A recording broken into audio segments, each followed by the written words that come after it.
আসসালামু আলাইকুম। আজ 25 মে 2024 শুরু করছি চেঞ্জ টিভি প্রতিদিনের গল্প অনুষ্ঠান। দর্শক, আপনাদের সঙ্গে রয়েছে আমি ইমতিয়াজ আহমেদ। শুরুতেই সংবাদ শিরোনাম। এমপি আনারের সঙ্গে সোহান হত্যার সম্পৃক্ততা নিয়ে চাঞ্চল্য। আনার খুনের সঙ্গে সম্পৃক্ত কে এই শিলাস্তি? ইসরায়েলের বন্দরে হামলা চালিয়েছে ইরাকি প্রতিরোধী যোদ্ধারা। এবার বিস্তারিত। অনলাইন বাংলা আউটলুকে সংসদ সদস্য আনোয়ারুল আজিম আনারের সোহান হত্যায় সম্পৃক্ততা নিয়ে একটি লেখা লিখেছেন আহমেদ খিজির। তার লেখাটি সামান্য পরিবর্তন সাপেক্ষে চেঞ্জ টিভির দর্শকদের জন্য তুলে ধরা হলো। সোহানুর রহমান সোহানের বয়স ছিল মাত্র 16 বছর। দেশের আইনে একজন শিশু। কলেজ পড়ুয়া ছেলেটির চেহারাতেও বালক সুলভ কমনীয়তা। অথচ দুনিয়ার বুক থেকে সে বিদায় নিল নির্মমতম নিষ্ঠুরতার সঙ্গী হয়ে। থেতলে যাওয়া, চোখ উপড়ানো, নিদারুণ অত্যাচারের শিকার ছেলেটির লাশ পাওয়া যায় নিখোঁজের 12 দিন পর। সোহান ছিল ঝিনাইদহের কালীগঞ্জের ঈশ্বরা গ্রামের মহাসিন আলীর ছেলে ও স্থানীয় শহীদ নূর আলী কলেজের প্রথম বর্ষের ছাত্র। 2016 সালের 10 এপ্রিল বিকেল 5টার দিকে ঈশ্বর বা জামতলা নামক স্থানে তার মায়ের জন্য অপেক্ষা করেছিল সোহানুর। এ সময় পুলিশ পরিচয় দিয়ে 4 জন লোক বাইকে করে জোরপূর্বক তাকে তুলে নিয়ে যায় বলে তার পরিবারের অভিযোগ।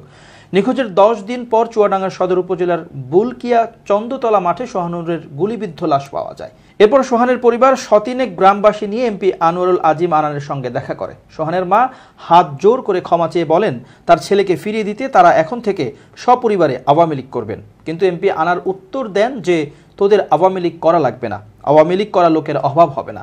সোহান অবশ্য একা নন। নারায়ণগঞ্জের কিশোর ত্বকের নির্মম হত্যাকাণ্ডের কথা দেশবাসী অবগত। বাংলায় প্রবাদ আছে, পাপ বাপকেও ছাড়ে না। সেই এমপি আনার কলকাতায় গিয়ে রহস্যজনকভাবে নিখোঁজ হওয়ার কিছুদিন পর নৃশংসভাবে খুন হন। কলকাতা পুলিশ জানায় এমপি আনারের মরদেহ অন্তত 4 টুকরো করে 4 স্থানে ফেলা হয়েছে। সেগুলো উদ্ধারের চেষ্টা চলছে। সোহানের আত্মা কি এই নির্মমতা দেখে শান্তি পেল? ওর অসহায় মা, দেশবাসী, যত বড় পাপী হোক, এই নির্মমতা কোনো সুস্থ মানুষের পক্ষে আনন্দদায়ক হওয়ার কথা নয়। তবে গোটা দেশকে হত্যাপুরী যারা বানালো তাদের এই পরিণতি দেখে শেখার আছে। বাংলাদেশে গণতন্ত্র ফিরুক, সকল হত্যাকাণ্ডের সুষ্ঠু বিচার হোক। ঝিনাইদহ 4 আসনের সংসদ সদস্য আনোয়ারুল আজিম আনারকে হত্যার আগে মাস্টারমাইন্ড আক্তারুজ্জামান শাহিনের বান্ধবী শিলাস্তি রহমান ওরফে সেলেনিস্কির সঙ্গে আপত্তিকর ছবি তুলে রাখে খুনিরা।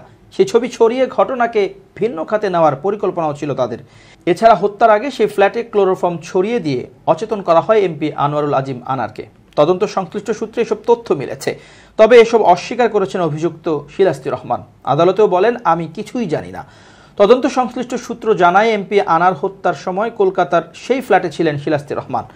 হত্যা মিশন সফল হওয়ার পর ঢাকায় ফিরে শাহিনের ফ্ল্যাটে পার্টিতেও অংশ নেন তিনি। তদন্ত সূত্র বলছে, এমপি আনার খুনের সময় শিলাস্তি কলকাতার নিউ টাউনে সঞ্জীবনী গার্ডেনে শাহিনের ভাড়া করা ফ্ল্যাটেই অবস্থান করছিলেন।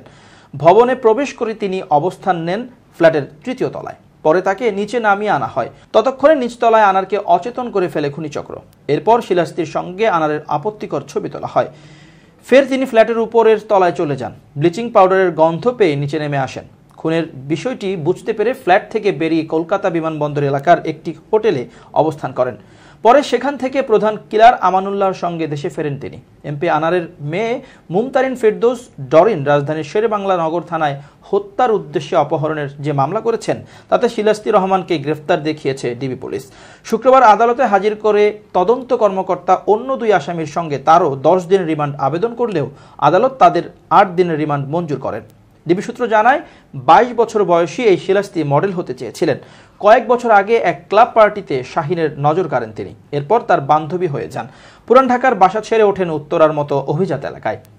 আমেরিকা থেকে শাহিন দেশে এলে ঘুরে বেড়াতেন তার সঙ্গে। সবশেষ এমপি আনারকে হত্যার চূড়ান্ত প্রস্তুতিতে অংশ নিতে গত 30 এপ্রিল শাহিনের কলকাতা গমনেও সঙ্গে ছিলেন এই বান্ধবী। 13 মে এমপি খুন হওয়ার পর শিলাস্তি দেশে ফেরেন 15 মে। শিলাস্তি গ্রামের বাড়ি টাঙ্গাইলের নাগরপুরে। তবে তিনি বড় হয়েছেন পুরান ঢাকায়। অবশ্য এখন থাকেন উত্তরা এলাকায়। তিনি ধনাঢ্য পরিবারের কেউ না হলেও তার চলনে বলনে আভিজাত্য থাকে সবসময়। কোনো প্রমাণ না রাখতে ঝিনাইদহ 4 আসনের সংসদ সদস্য আনোয়ারুল আজিম আনারের শরীরের মাংস ও হাড় আলাদা করে তা 80 টুকরো করা হয়। এই কাজের বিনিময়ে কসাই জিহাদ পেয়েছেন 5000 টাকা। খুনের ঘটনায় গ্রেপ্তার জিহাদ ভারতীয় তদন্তকারীদের জিজ্ঞাসাবাদে তথ্য জানিয়েছেন। ভারতের বেশ কিছু সংবাদ মাধ্যমের তথ্য বলছে, কসাই জিহাদের এই স্বীকারোক্তির পর কলকাতার তদন্তকারীদের একাংশের মত এর ফলে সেসব খণ্ডাংশ উদ্ধার করা আরও কঠিন হয়ে গেল। ইতোমধ্যেই টুকরোগুলো কোনো না কোনো প্রাণীর পেটে চলে গিয়ে থাকতে পারে বলে অনুমান করা হচ্ছে। কলকাতার তদন্ত দলের ভাষ্য, জিহাদকে ৫,০০০ টাকা দেওয়া হয়েছিল। খুনের পর আনোয়ারুলের লাশ ৮০ টুকরো করা হয়, মস্তিষ্ক সম্পূর্ণ গুঁড়িয়ে দেওয়া হয়, হাড় মাংস পৃথক করে হলুদ মাখিয়ে এক একটি টুকরো এক এক জায়গায় জলাশয়ে ফেলা হয়েছে। তাই পুলিশের অনুমান দেহাংশ খুঁজে পাওয়া কঠিন হবে। ১২ মে আজিম ভারতের কলকাতায় যান এবং তার এক বন্ধুর বাসায় ওঠেন। পরদিন ১৩ মে সকালের দিকে আনার ব্যবসায়িক মিটিং করার জন্য কলকাতার নিউ টাউন এলাকায় ভাড়া বাসায় যান, যেখানে পূর্ব পরিকল্পনা মোতাবেক আসামি আমানুল্লাহ ও তানভীর শিলাস্তি সহ অজ্ঞাতনামা অন্য পলাতক আসামিদের সহযোগিতায় আনারকে নৃশংসভাবে হত্যা করেন। বিএনপির ভাইস চেয়ারম্যান শামসুজ্জামান দুদু বলেছেন, আমরা শুনলাম সাদা চামড়া নতুন রাষ্ট্র বানাতে চাচ্ছে। এই কথাটি আপনাকে পরিষ্কার করা দরকার, কারণ এই কথার মধ্যে আমাদের জাতীয় স্বাধীনতা সার্বভৌমত্বের প্রশ্ন আছে। স্বাধীনতা সার্বভৌমত্ব থাকবে কিনা সেটা দেখা দিয়েছে। গণমাধ্যমে দেওয়া সাক্ষাৎকারে ছাত্রদলের সাবেক সভাপতি বলেন, সাবেক সেনাপ্রধান এম.এ. আজিজ বর্তমানে সপরিবারে নিষেধাজ্ঞার মুখোমুখি হয়েছে। এক সময়ের পুলিশ প্রধান বেনজির আহমেদের সম্পদ এবং ব্যাংক জব্দ করার জন্য বলেছে কোর্ট। দুদু ঝিনাইদহ ৪ আসনের সংসদ সদস্য আনোয়ারুল আজিম আনারকে উদ্দেশ্য করে বলেন, আনার স্বর্ণ চোরাচালান সহ অনেক অবৈধ কাজের সঙ্গে জড়িত ছিল। ৭ জানুয়ারি একটি নির্বাচন দেখিয়ে ক্ষমতায় আসার ৩ মাসের মধ্যে সরকার অস্থির হয়ে গেছেন বলে অভিযোগ করে দুদু বলেন, বাকি সময় এখনো পড়ে আছে। চারিদিকের যে পরিস্থিতি, এখন সরকারের অস্তিত্ব নিয়ে টান পড়েছে। সরকার থাকবে কিনা, কবে যাবে, কত তারিখে পদত্যাগ করবে, এই প্রশ্ন দেখা দিয়েছে। সংহত করার পথে বিএনপির পৃষ্ঠপোষকতায় কিছু অশুভ শক্তি তৎপর। আজকের দিনে আমাদের অঙ্গীকার, বঙ্গবন্ধু কন্যা শেখ হাসিনার নেতৃত্বে আমরা সাম্প্রদায়িক বিষবৃক্ষকে সমূলে উৎপাটিত করে অসাম্প্রদায়িক বাংলাদেশ গড়ব। সেটি হবে নজরুলের প্রতি শ্রদ্ধাঞ্জলি নিবেদনের সার্থকতা বলে মন্তব্য করেছেন আওয়ামী লীগের সাধারণ সম্পাদক ও সেতুমন্ত্রী ওবায়দুল কাদের। শনিবার সকালে জাতীয় কবি কাজী নজরুল ইসলামের ১২৫তম জন্মবার্ষিকীতে আওয়ামী লীগের শ্রদ্ধা নিবেদন শেষে তিনি এসব কথা বলেন। ওবায়দুল কাদের বলেন, কোনো রাজনৈতিক দলের নেতাকর্মীকে জেলে পাঠানোর এজেন্ডা আমাদের নেই। যারা অপরাধে জড়িত তারা রাজনৈতিক দলের নেতাকর্মী নন, তারা দুর্বৃত্ত। এদের শায়েস্তা করতে হবে জাতির স্বার্থেই। তিনি বলেন, চেতনার কবি, বিদ্রোহ বেদনার কবি, যৌবনের কবি নজরুল। কবিকে বঙ্গবন্ধু স্বাধীনতার পর দেশে এনেছিলেন। তিনি আরও বলেন, বাঙালি জাতির স্বাধিকার সংগ্রাম, মুক্তিযুদ্ধের সংগ্রামে প্রেরণার উৎস ছিলেন নজরুল। তাকে শ্রদ্ধার সঙ্গে স্মরণ করি। মুক্তিযুদ্ধে জয়ী হয়েছি বঙ্গবন্ধুর নেতৃত্বে, কিন্তু বিজয়কে সুসংহত করতে হবে। বিএনপির নেতৃত্বে দেশে কিছু অশুভ সাম্প্রদায়িক শক্তি তৎপর। সেতুমন্ত্রী বলেন, আমরা মুক্তিযুদ্ধে বিজয়ী হয়েছি বঙ্গবন্ধুর নেতৃত্বে, কিন্তু সেই বিজয়কে সংহত করার এখনো অনেক কাজ বাকি। বাংলাদেশে প্রচারিত বিদেশি সিরিয়ালগুলোর মধ্যে জনপ্রিয়তার মাপকাঠিতে এগিয়ে কুরুলুস ওসমান। সিরিজটির মধ্যে যার প্রতি দর্শকদের আগ্রহ বেশি, তিনি ওসমানী সাম্রাজ্যের প্রথম সম্রাট ওসমান চরিত্রে রূপদানকারী অভিনেতা বুরাক অ্যাজিভিটের প্রতি। নতুন খবর হলো, বাংলাদেশে এসেছেন এই অভিনেতা। শুক্রবার ঢাকায় পৌঁছেছেন অভিনেতা। ঢাকার উদ্দেশ্যে উড়াল দেওয়ার সময় সামাজিক মাধ্যমে খবরটি নিজেই জানিয়েছেন। হোটেল রেডিসন ব্লুতে অবস্থান করছেন বুরাক। জানা গেছে, একটি বহুজাতিক প্রতিষ্ঠানের আমন্ত্রণেই বাংলাদেশে এসেছেন বুরাক অ্যাজিভিট। কবে আসছেন যদিও সে বিষয়ে কোনো দিনক্ষণ জানাননি এই অভিনেতা। বুরাক অ্যাজিভিট তুরস্কের অভিনেতা। ওসমানী সাম্রাজ্যের প্রথম সম্রাট ওসমানের ভূমিকায় অভিনয় করে বিশ্বজুড়ে তুমুল জনপ্রিয়তা তার। পাশাপাশি সুলতান সুলেমান সিরিজে বালিবের চরিত্রে অভিনয় করেও প্রশংসিত বুরাক। সিরিজে তার প্রেমে পড়েন সুলতান সুলেমানের মেয়ে মেহরিমাহ সুলতান, কিন্তু বালিবের কাছে প্রত্যাখ্যাত হয়েছিলেন মেহরিমাহ সুলতান। এই দুটি সিরিজের কারণে রাতারাতি জনপ্রিয়তার তুঙ্গে উঠে যান বুরাক।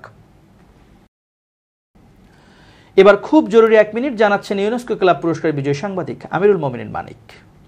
খুব জরুরি 1 মিনিটে প্রত্যেককে আমন্ত্রণ। প্রিয় বন্ধুরা, শিয়ালের মতো ধূর্ত নয়, কিন্তু কুকুরের মতো বিশ্বস্ত। শিয়াল খুব চালাক প্রাণী, আর এই চালাক শব্দটা কিন্তু খানিকটা নেতিবাচক অর্থে ব্যবহার করা হয়। অন্যদিকে কুকুর বিশ্বস্ত প্রাণী, শেষ দিন পর্যন্ত আপনার পাশাপাশি থাকবে, আপনাকে অনুসরণ করবে বা আনুগত্য করবে। কিন্তু একটা শেয়াল যদি আপনি পালতে শুরু করেন, তাহলে সেটা সুযোগ বুঝে আপনার ক্ষতিই করবে। সুতরাং এই জীবনে আপনি শেয়ালের মতো চতুর হবেন না, অন্যদিকে কুকুরের মতো বিশ্বস্ত হতে পারেন। প্রকৃতিতে আরও অনেক অনেক উদাহরণ রয়েছে। সেই উদাহরণগুলো যদি আমরা লক্ষ্য করি, তাহলে বুঝবো যে আমরা বাঘ দেখতে ভালোবাসি, কিন্তু বাঘকে কখনো ঘরে এনে লালন পালন করি না। সুতরাং সাবধান হন জীবনে এবং বিশ্বস্ততা ও আনুগত্যের গুণ অর্জন করুন। মনে রাখবেন, বিশ্বস্ততা এবং আনুগত্যের মধ্য দিয়েই মানুষের প্রতি মানুষ কৃতজ্ঞতা জানায়। ভালো থাকুন, শুভেচ্ছা নিরন্তর। এবার বিদেশের প্রসঙ্গ। গত কয়েক সপ্তাহে ইসরায়েল ও যুক্তরাষ্ট্রের সম্পর্কে নানা চড়াই উতরাইয়ের দেখা মিলেছে। ইসরায়েলকে অস্ত্র দিতে না চাওয়া এবং ফিলিস্তিনের স্বাধীনতাকামী সংগঠন হামাসের অবস্থান তেল আবিবের কাছে খোলাসা করতে ওয়াশিংটনের অস্বীকৃতি দুই দেশের মধ্যে মনোমালিন্য প্রকাশ্যে আসে। তবে এবার কুখ্যাত ইসরায়েলি গোয়েন্দা বাহিনী মোসাদের প্রধানের সঙ্গে দেখা করার উদ্যোগ নিয়েছে মার্কিন গোয়েন্দা সংস্থা সিআইএর প্রধান। ইউরোপের একটি দেশে হবে এই বৈঠক। হঠাৎ ওই বৈঠক কেন, তা নিয়ে চলছে জল্পনা কল্পনা। টাইমস অফ ইসরায়েল এক প্রতিবেদনে জানিয়েছে, সামনের দিনগুলোতে ইউরোপে যাবেন মার্কিন গোয়েন্দা সংস্থা সিআইএর পরিচালক উইলিয়াম বার্নস। তখন তিনি সেখানে ইসরায়েলি গোয়েন্দা সংস্থা মোসাদের প্রধান ডেভিড বার্নেয়ার ও কাতারের প্রধানমন্ত্রী মোহাম্মদ বিন আব্দুর রহমান আল থানির সঙ্গে বৈঠক করবেন। হামাসের কাছে জিম্মি ইসরায়েলি বন্দীদের মুক্তির বিষয়ে আলোচনার রাস্তা খুলতেই নাকি এই নেতারা বৈঠক করবেন। 2 সপ্তাহ আগে হামাস ও ইসরায়েলি সরকারের মধ্যে একটি মধ্যস্থতার আলোচনা ভেস্তে যায়। যুক্তরাষ্ট্র, মিশর ও কাতার ওই আলোচনায় মধ্যস্থতা করেছিল, কিন্তু হামাসের শর্তের সঙ্গে ইসরায়েল ও যুক্তরাষ্ট্রের দ্বিমতের কারণে আলোচনা ভেস্তে যায়। এখন ইউরোপে আলোচনা প্রক্রিয়ার কথা শোনা যাচ্ছে, তাতে মিশরের গোয়েন্দা প্রধান আব্বাস কামেলও থাকতে পারেন। মার্কিন গণমাধ্যম অ্যাক্সিওসকে এ তথ্য নিশ্চিত করেছে মার্কিন ও ইসরায়েলি কর্মকর্তারা। কিছুদিন আগে টাইমস অফ ইসরায়েল ও সিএনএনে খবর বেরোয় যে শেষ দফার আলোচনায় ইসরায়েল ও হামাসকে ভিন্ন ভিন্ন প্রস্তাব দিয়েছে মিশর। এমন খবর সামনে আসতে চটেছে মিশর। তারা বলছে, মধ্যস্থতার প্রক্রিয়ায় তাদের ভূমিকা নিয়ে সন্দেহ করলে তারা এর মধ্যে নিজেদের জড়াবে না। গেল মাসে কাতারও একই ধরনের হুঁশিয়ারি উচ্চারণ করে। ইসরায়েলি কর্মকর্তাদের বিশ্বাস, কায়রো চাইলেও এই আলোচনা প্রক্রিয়া থেকে নিজেকে সরিয়ে নিতে পারবে না, কারণ গাজার সঙ্গে মিশরের সীমানা রয়েছে, তাই এই সংঘাতের সঙ্গে তারাও বাধা আছে। আর যুক্তরাষ্ট্রের অনুরোধে কাতার যতদিন হামাসের নেতাদের দেশটিতে থাকতে দেবে, তারা এই প্রক্রিয়ার বাইরে যেতে পারবে না। কাতারের প্রতি বাইডেন প্রশাসনের আস্থা আছে বলেও উল্লেখ করেছেন ইসরায়েলি কর্মকর্তারা। গেল বছরের 7 অক্টোবর ইসরায়েলের ভেতর হামলা চালিয়ে কয়েকশো ইসরায়েলিকে জিম্মি করে হামাস। পরে তাদের মধ্যে কয়েক ডজন ইসরায়েলিকে মুক্ত করে দেওয়া হয়। তবে হামাসের হাতে এখনও শতাধিক ইসরায়েলি জিম্মি আছে। ওই জিম্মিদের মুক্তি এবং স্থায়ী যুদ্ধবিরতি, এই 2 ইস্যুতে ইসরায়েল ও হামাস একমত হতে পারছে না, তাই বারবার মধ্যস্থতার প্রক্রিয়া ভেস্তে যাচ্ছে। এবার 3 দেশের গোয়েন্দাদের বৈঠকে পরিস্থিতি বদল হয় কিনা সেটা দেখার বিষয়। ইসরায়েলের এইলাত বন্দরের গুরুত্বপূর্ণ লক্ষ্যবস্তুতে ড্রোন হামলা চালিয়েছে ইরাকি প্রতিরোধী যোদ্ধাদের জোট পপুলার মোবিলাইজেশন ইউনিট PMU। শুক্রবার সন্ধ্যায় এই হামলা চালানো হয়েছে বলে এক বিবৃতিতে জানিয়েছে গোষ্ঠীটি। লেবানন ভিত্তিক সংবাদ মাধ্যম আল মায়েদান এক প্রতিবেদনে এ খবর জানানো হয়েছে। বিবৃতিতে তারা বলেছে, ইহুদিবাদী ইসরায়েল গাজায় যে বর্বর আগ্রাসন ও গণহত্যা চালাচ্ছে তার প্রতিবাদে এবং ফিলিস্তিনি প্রতিরোধী যোদ্ধাদের সমর্থনে ইরাকি যোদ্ধারা এ হামলা চালিয়েছে। ইসরায়েলের বিরুদ্ধে এ ধরনের হামলা অব্যাহত থাকবে বলেও হুঁশিয়ারি দেওয়া হয়েছে বিবৃতিতে। গত 7 অক্টোবর ইহুদিবাদী ইসরায়েল অবরুদ্ধ গাজা উপত্যকায় বর্বর আগ্রাসন ও গণহত্যামূলক যুদ্ধ শুরু করলে ইরাকের প্রতিরোধী যোদ্ধারা এর বিরুদ্ধে রুখে দাঁড়ায়। মাঝে মধ্যেই তারা ইরাক থেকে ইসরায়েলের বিভিন্ন গুরুত্বপূর্ণ স্থাপনা লক্ষ্য করে হামলা চালাচ্ছে। এছাড়া ইরাকি যোদ্ধারা মধ্যপ্রাচ্যে বিভিন্ন মার্কিন ঘাঁটিতেও হামলা চালিয়ে আসছে। ফিলিস্তিনের গাজা উপত্যকায় ইসরায়েল যে আগ্রাসন চালাচ্ছে তাতে সমর্থন দিয়ে যাচ্ছে আমেরিকা। দর্শক, শেষ করছি প্রতিদিনের গল্পের আজকের গল্প। changetv.press বাংলাদেশের ইউটিউব জার্নালিজমের অগ্রদূত। ভিজিট করুন এর ওয়েবসাইট www.changetv.press, youtube.com/changetvpress এবং সাবস্ক্রাইব করুন চ্যানেলটি। নিয়মিত লাইক, কমেন্ট ও শেয়ার করে আপডেট রাখুন নিজেকে। ভালো থাকুন, নিরাপদে থাকুন। শুভেচ্ছা নিরন্তর।